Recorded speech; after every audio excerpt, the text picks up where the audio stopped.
Somebody's, let's say, 60 pounds overweight. It's like, what is going on? Why can't they care for themselves in a way that's gonna make them feel better? Why can't they take care of themselves like somebody who deserves to be taken care of?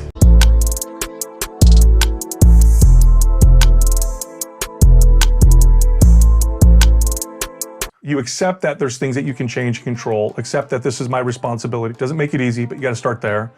And then let's talk about that list that you sent me. So you went through all those different things. There are two things that contribute to the rest. Now, I remember years ago as a trainer, I first started out thinking that losing weight would help people become happy. It took me 10 years to figure out that you first had to learn how to be happy before you could really lose the weight and keep it off forever. That's really the direction of where things go. When you look at data on people working with dietitians or nutritionists versus people working with therapists, we're talking about obese people, therapy has a higher success rate long-term than people who work with dietitians or nutritionists.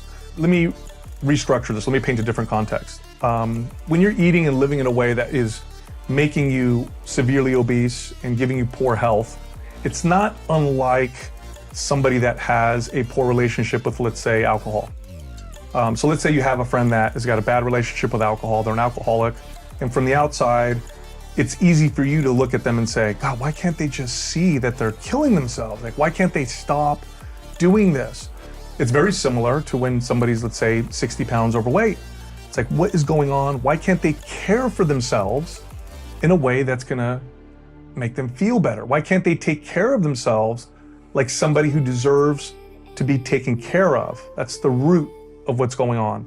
We use food rarely as a way to nourish ourselves, and rarely do we eat because we're genuinely hungry.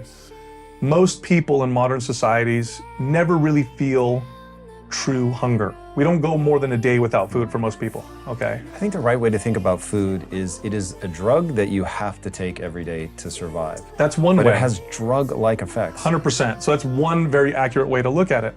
So if you look at all the reasons why people eat, it's usually because of feelings.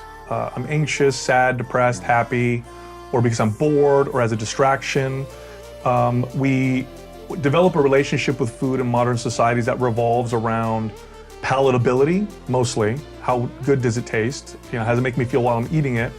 And maybe convenience. Those are the two main things. And so our relationship is almost entirely revolved or developed around those two things. This is why when people are with each other and they say, hey, what do you want to have for lunch?